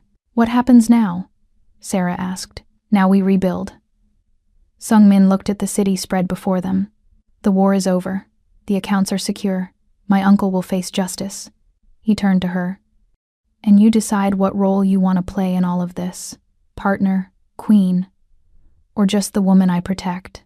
Sarah thought about it. About everything she'd survived, everything she'd learned. The girl who'd served coffee and hidden from the world was gone. In her place stood someone harder, someone who'd looked at monsters and not blinked. "I want to be the woman who stands beside you," she said. "Not behind, not beneath, beside." Sungmin's smile was slow, dangerous, proud. "Then prepare yourself, Sarah Collins. Because standing beside a dragon means you burn with the same fire." "Good," Sarah said. "I'm tired of being cold. 2 weeks." That's how long the fragile peace lasted before everything went to hell again. Sarah had started to believe, foolishly, naively, that they'd won. Sungmin's uncle was imprisoned, facing the council's judgment. The compound had been seized, its assets absorbed into Sungmin's organization. The accounts her father had stolen were being slowly, carefully unlocked, the money redistributed to rebuild what had been destroyed. She'd even started sleeping without nightmares. Then came the night of the extraction. Sungmin had business across the city, a meeting with the heads of the other families to formalize the new power structure. He'd wanted Sarah to come, to be introduced as his partner, but she'd convinced him to let her stay at the Chinatown safe house with Toby. The boy had been having panic attacks, the trauma catching up with him now that the immediate danger had passed. He needed stability, routine, not more violence. Sungmin had agreed reluctantly, leaving a full security detail to watch them. It wasn't enough. The attack came at midnight. Explosives breached the ground floor entrance. Armed men poured in, professionals, coordinated, wearing the insignia of Sungmin's uncle's most loyal faction, the ones who'd gone underground after the compound fell. Sarah grabbed Toby and ran for the safe in the bedroom wall. She didn't have time to get a weapon, but she snatched the real locket from its velvet case, shoving it down her shirt just as the door splintered open. They cut her off before she could reach the panic room. She fought, using the self-defense moves Sungmin had been teaching her. But there were too many. They subdued her with brutal efficiency, zip-tied her wrists, threw her and Toby into a van. "The boss sends his regards," one of them said, and Sarah felt her blood turn to ice. The uncle had escaped. They were driven to a different location, an abandoned industrial complex on the outskirts of the city. Sarah was dragged out, forced to her knees on cracked concrete. Toby was pulled from the van, crying silently, and Sarah's heart shattered watching him struggle against his captors. "Easy, boy," one of the men said. "Your father will be here soon." And he was. 20 minutes later, a convoy of vehicles arrived. Sungmin emerged from the lead car, flanked by his lieutenants. But his weapons were holstered, his hands visible. He'd come unarmed, negotiating. The uncle stepped out from the shadows of a building, and Sarah's breath caught. He looked worse than he had in the compound, thinner, his face gaunt with hatred and pain, but his eyes burned with vindictive triumph. "Nephew," he called out. "So good of you to join us." "Release them!" Sungmin's voice was controlled, but Sarah could hear the fury beneath it. "This is between us. They have nothing to do with your vendetta. They have everything to do with it." The uncle gestured. "This woman, this bastard child. They're the reason you betrayed your blood, the reason you chose outsiders over family. They are my family." Sungmin took a step forward. "And if you harm them, there is nowhere in this world you'll be safe from me." The uncle laughed, the sound brittle and unhinged. Brave words from a man who has no leverage. He pulled a sniper rifle from one of his guards, moved to a balcony overlooking the courtyard. "But I grow tired of talking. Let me show you what happens to dragons who forget their place." He raised the rifle, and Sarah saw with horror that he was aiming not at Sungmin, but at her. Time slowed. Sarah saw Sungmin's expression change, saw the calculation, the terrible math of distance and trajectory. Saw him make a decision. He ran. Not for cover, not for his own vehicle. He ran toward her, closing the impossible distance between them. The rifle fired. Sungmin's body slammed into hers, momentum carrying them both to the ground.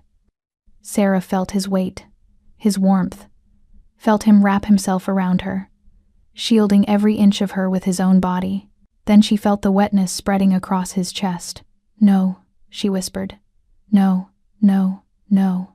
Sungmin's breath was ragged against her ear. "I'm all right. He coughed, and Sarah felt something warm spray against her neck. Blood. Too much blood. "Sungmin?"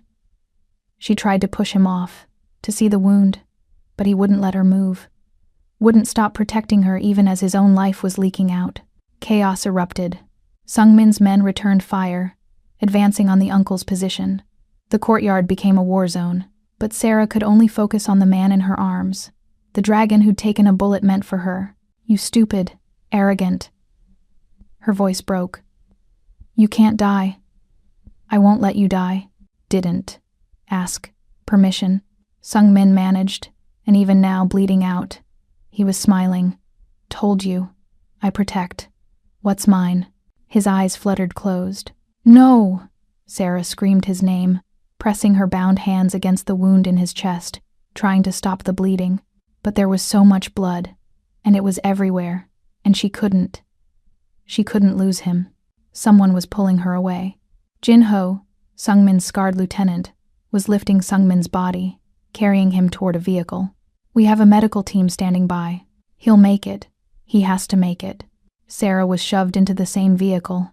Toby pressed against her side. She watched Jin-ho and another man work on Sungmin, applying pressure, starting an IV, their movements practiced and desperate. The dragon's face was gray, his breathing shallow. "Stay with me," Sarah begged, taking his hand in her bound ones. "Stay with me, you bastard. You don't get to die after everything we survived." His fingers twitched in hers, barely, but enough. The underground clinic was a sterile nightmare of fluorescent lights and the smell of antiseptic. Doctors swarmed Sungmin the moment they arrived, cutting away his blood-soaked shirt, shouting medical jargon Sarah didn't understand. She was pulled aside, her zip ties cut, Toby taken to another room to be checked for injuries, and then there was nothing to do but wait. Hours passed. Sarah sat in a plastic chair, staring at her hands, still stained with Sungmin's blood, and tried to process what had happened. He'd taken a bullet for her, had run into gunfire without hesitation because the alternative was watching her die. No one had ever done that for her, ever valued her life above their own. The doors to the surgical suite finally opened. A doctor emerged, exhausted but steady. "He's alive." The bullet missed his heart by inches, collapsed a lung, broke 2 ribs, but he's alive. He's in a medically induced coma, while the worst of the trauma heals. The next 48 hours are critical. Sarah nodded numbly. "Can I see him? He's not conscious." "Can I see him?" The doctor sighed. 5 minutes. Sungmin looked smaller in the hospital bed, hooked up to machines that beeped and whirred. His chest was bandaged, his face pale beneath the oxygen mask. Sarah pulled a chair close and took his hand, careful of the IV lines. "You're an idiot," she told him, her voice breaking. "A reckless, self-sacrificing idiot. And if you die, I will find a way to bring you back, just so I can kill you myself." His fingers twitched. Not much, but enough to feel deliberate. "I mean it," Sarah continued, tears streaming down her face. "You don't get to leave me. Not now. Not after you made me care. Not after you made me believe I was worth protecting." The door opened behind her. Jin-ho entered, his expression grim. "We have a problem." Sarah wiped her eyes. "What kind of problem?" The uncle escaped in the chaos. And the other lieutenants. Jin-ho's jaw clenched. They're questioning whether to continue supporting Sungmin. With him in a coma, with his leadership compromised, they're wondering if it's time to divide the territory, to take what they can before everything collapses. Like hell. Sarah stood, squaring her shoulders. "Where are they?" "The conference room." "But Sarah, you can't. Watch me." She marched out of the hospital room, Jin-ho scrambling to follow. The conference room was down a sterile hallway, behind reinforced doors. Sarah didn't knock. She slammed them open, the sound making every head turn. 12 of Sung Min's top lieutenants sat around the table. Hard men, dangerous men. Men who'd killed and bled and built an empire through violence. And they were arguing about abandoning the dragon now that he was wounded. Sarah walked to the head of the table, where Sung Min's empty chair sat. She didn't ask permission. She sat down, folded her hands on the table, and stared at each man in turn until they squirmed. "I understand there's been some confusion," she said quietly. "Some question about leadership, about loyalty, about whether it's time to cut your losses." "Miss Collins," one of them started. "This isn't personal, it's business. With Sung Min incapacitated, we need to think about the locket." Sarah reached up, pulled the chain from beneath her shirt, let the pendant fall against her chest. "This is what you want, isn't it?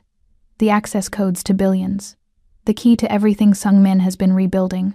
The room went silent. "Let me be very clear," Sarah continued. "This locket opens for one person. Me. And if I die, it triggers a failsafe that destroys every byte of data. Permanently. Irrevocably." She leaned forward. "So here's what's going to happen. You are going to sit in your chairs, shut your mouths, and wait for your boss to wake up. You are going to continue operations exactly as he instructed, and you are going to remember that the only thing standing between you and bankruptcy is the woman sitting in his chair. You think you can threaten us?" One of the younger lieutenants stood, his hand moving toward his weapon. "You're nothing. Just some waitress," he decided to. Sarah pulled a gun from her jacket, one of Sung Min's, lifted from his bedside table, and pointed it at the man's chest. Her hand didn't shake. "Sit down." The lieutenant's eyes widened. He sat. "I am not nothing," Sarah said, her voice steel wrapped in silk. "I am the woman your boss took a bullet for. I am the woman who survived assassination attempts, torture, and betrayal.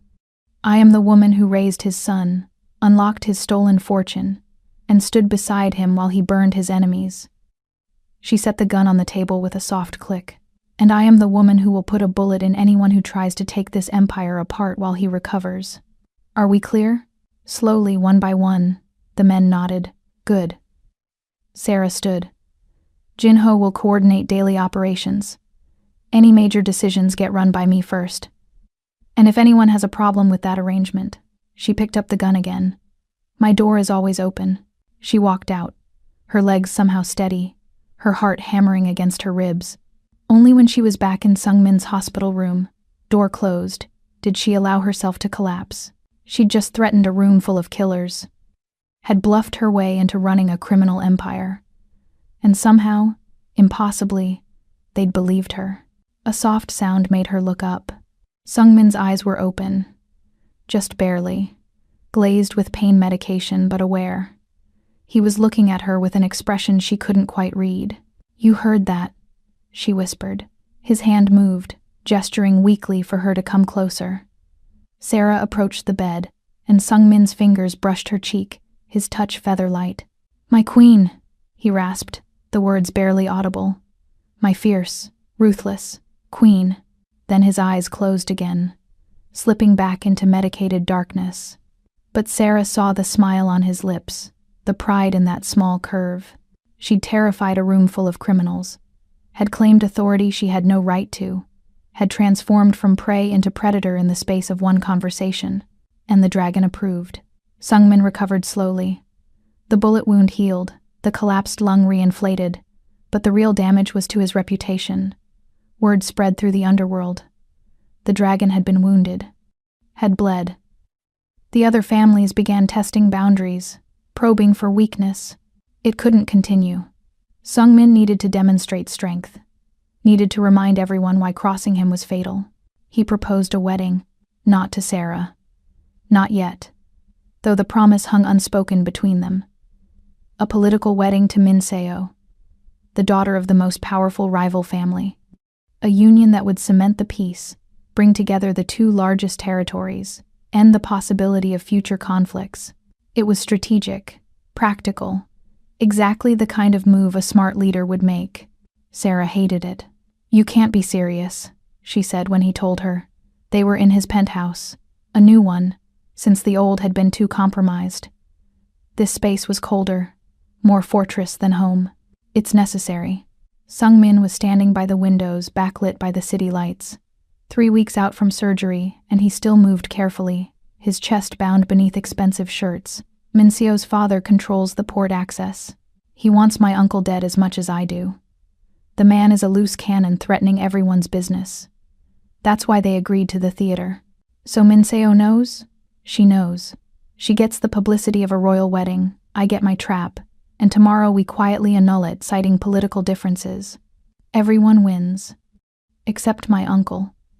This wedding is the only way to force him out. He'll see it as the final insult. Me marrying into the family that should have been his allies. He'll make a move.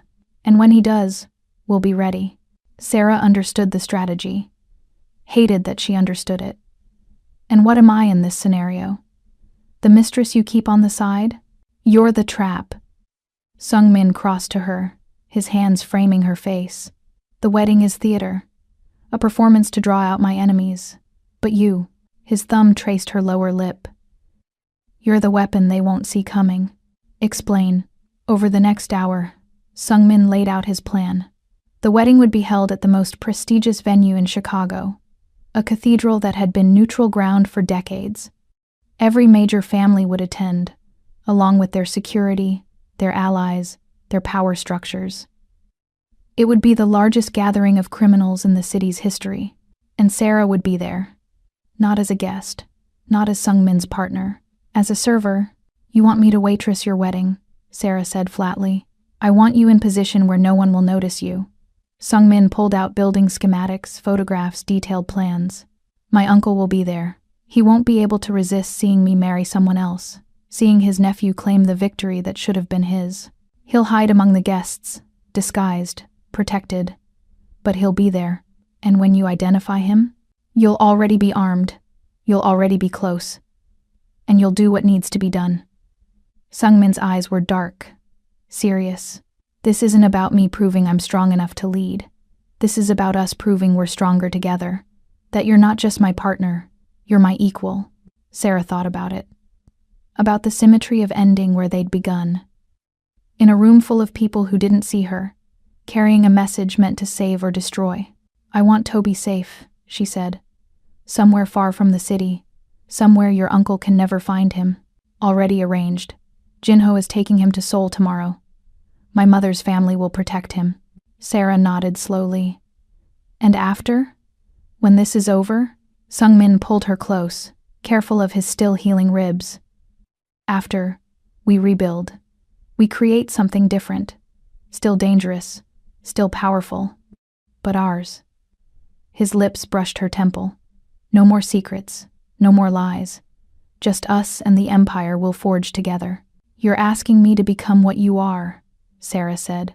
A killer, a criminal, a monster. I'm asking you to become who you already are. Sung-min's hand tilted her chin up, forcing her to meet his eyes. You stood in front of my lieutenants with a gun and made them kneel. You've survived assassination attempts, raised my son, unlocked billions. You're already a monster, Sarah. I'm just asking you to own it. She kissed him then, fierce and desperate, pouring every complicated emotion into the press of lips and teeth and tongue. Sung-min responded with controlled passion, his hands in her hair, his body a line of heat against hers. When they broke apart, both breathing hard, Sarah whispered, "Let's paint the altar red." Sung-min's smile was sharp as broken glass. That's my queen. The wedding was beautiful in the way disasters were beautiful. All white flowers and candlelight masking the violence beneath. Sarah dressed in the black and white uniform of the catering staff, her hair pulled back, makeup subtle. She looked like every other server in the venue. Invisible, forgettable, perfect. She worked the floor with practiced ease, carrying champagne flutes and hors d'oeuvres, her eyes constantly scanning. Sung-min stood at the altar in a black tuxedo, easily more expensive than anything she could afford, looking every inch the powerful leader. Min-seo beside him was lovely. Delicate features, traditional dress, playing her role perfectly. The ceremony began. Sarah moved through the crowd, serving drinks, listening to conversations. The guests were exactly who she'd expected. family heads, high-ranking members, politicians on criminal payrolls, the kind of people who shaped cities through violence and money. And there, sitting 3 rows back, partially hidden by a larger man, was Sungmin's uncle. He disguised himself well, different hair, prosthetics, changing his face shape, clothes that made him look 20 years older. But Sarah recognized the way he held himself, the hatred burning in his eyes as he watched his nephew marry into power. She approached his row from behind, keeping her face angled away.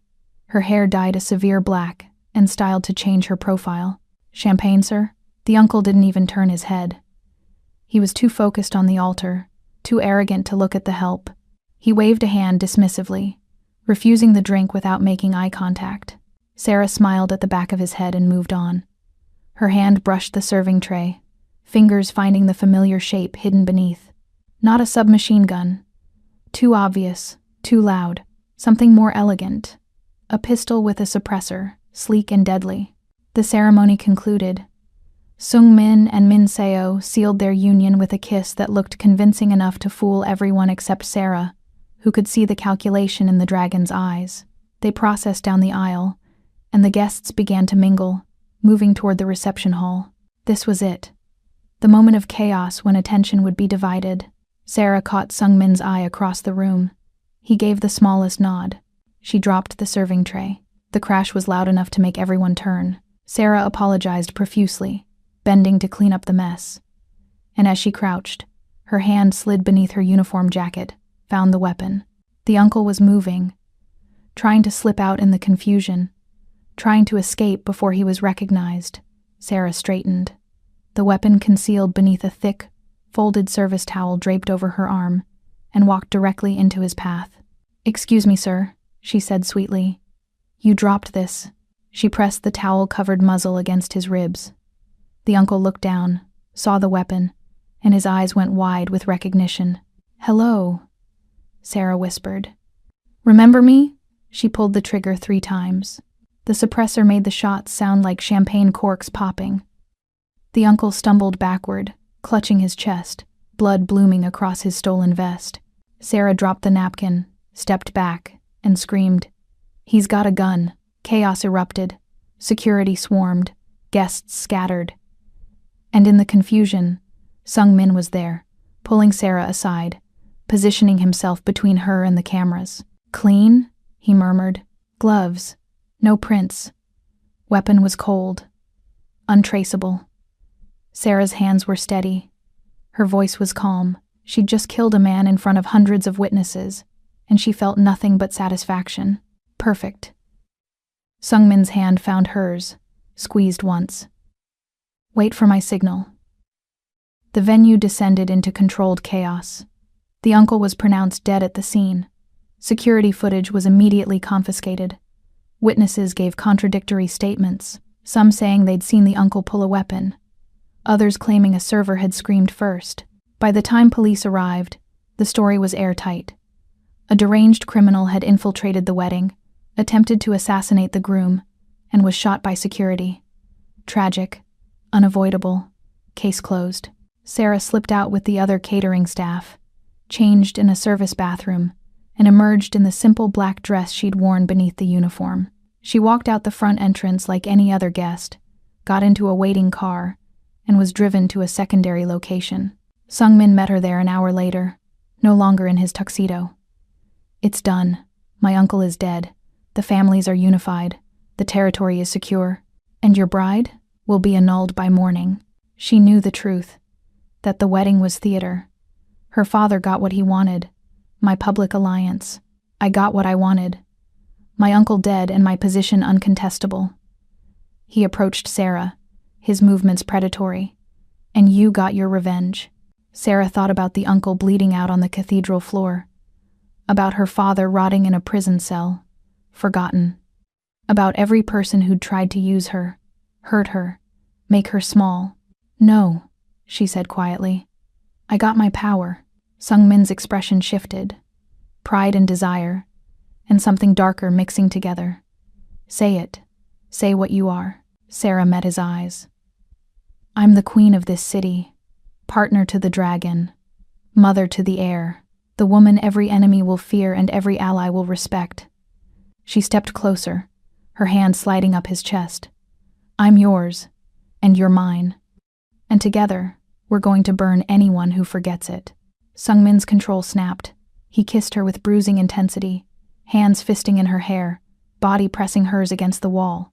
This wasn't gentle, wasn't tender. This was claim and conquest. Two predators recognizing each other as equals. When they broke apart, Sarah's lips were swollen, her dress askew. Sungmin looked equally wrecked, his careful facade cracked to reveal the hunger beneath. Come home with me, he said, his voice rough. Let me show you what you've earned. What have I earned? Everything. His hand cupped her face. My empire, my loyalty, my protection. He stopped, the word catching in his throat. Your what? Sarah pushed. My heart. The admission seemed torn from him. You have my heart, Sarah. What's left of it? Whatever parts aren't already scorched by violence. They're yours. Sarah felt tears burning her eyes. I love you, and I hate that I love you, and I wouldn't change a single thing about how we got here. Neither would I. Sungmin kissed her again, gentler this time. Come home. Let me worship you the way queens deserve. They drove through Chicago in the back of an armored car, the city lights streaking past. Sarah's head rested on Sungmin's shoulder, his arm around her waist, both of them silent and content, the dragon and his queen. The monster and the woman who'd become monstrous to stand beside him. Tomorrow they would deal with the politics, with consolidating power, with teaching Toby what it meant to be an heir to darkness. But tonight was theirs. The car pulled into an underground garage. They rode the elevator to a penthouse neither had been to before. A clean slate, a new beginning. When the doors opened, Sarah saw that Sungmin had prepared. Candles lit the space. The windows showed the city spread beneath them like a conquered kingdom. One more thing, Sungmin said, pulling a small box from his jacket. Sarah's breath caught. Is that? The debt is paid, he said, echoing the words from their first meeting. Your father's betrayal, your years of suffering, everything you've survived. He opened the box, revealing a ring that was somehow both beautiful and dangerous. A black diamond surrounded by smaller stones that caught light like stars. Now I'm the one who owes you. For saving my son, for saving my empire, for saving me. He dropped to one knee, and Sarah's hands flew to her mouth. Marry me, Sungmin said simply. Not for politics, not for strategy. Marry me, because you're the only person I've ever trusted. The only person I've ever... He swallowed hard. The only person I've ever loved. Sarah dropped to her knees beside him, taking his face in her hands. Yes, yes to all of it. The empire, the danger, the life that will never be normal. Yes to you. He slid the ring onto her finger, and it fit perfectly. Of course it did. The dragon had always been meticulous. They stood together, and Sungmin swept her into his arms, carrying her toward the bedroom. Sarah laughed, the sound bright and genuine, the first time she'd laughed without restraint in longer than she could remember. I'm going to ruin you, she warned. You already have, Sungmin replied, and I've never been happier. He laid her on the bed with reverent care, his hands mapping her body with touches that promised worship and possession in equal measure. Sarah arched into him, giving herself over to the dragon's fire, letting herself burn. Outside, the city pulsed with life. Somewhere, in a prison cell, her father rotted. Somewhere, in Seoul, Toby was safe with Sungmin's family. Somewhere, the empire they'd bled to build was settling into new patterns. But here, in this moment, there was only Sarah and Sungmin, the waitress and the dragon, the monster and the queen. And as he made love to her with devastating thoroughness, as he whispered promises and threats and declarations against her skin, Sarah knew with absolute certainty that she'd found exactly where she belonged. Not in safety, not in normalcy, but in the arms of a man who would burn the world to keep her breathing, who saw her darkness and called it beautiful, who made her feel powerful and precious and profoundly, violently loved. The dragon had claimed his treasure, and the treasure had claimed him right back. In the end, They were both exactly what the other needed. Fire and fury, passion and power, love wrapped in violence and sealed with blood. It wasn't a fairy tale. It was something darker, something truer. It was their story, and it was only just beginning.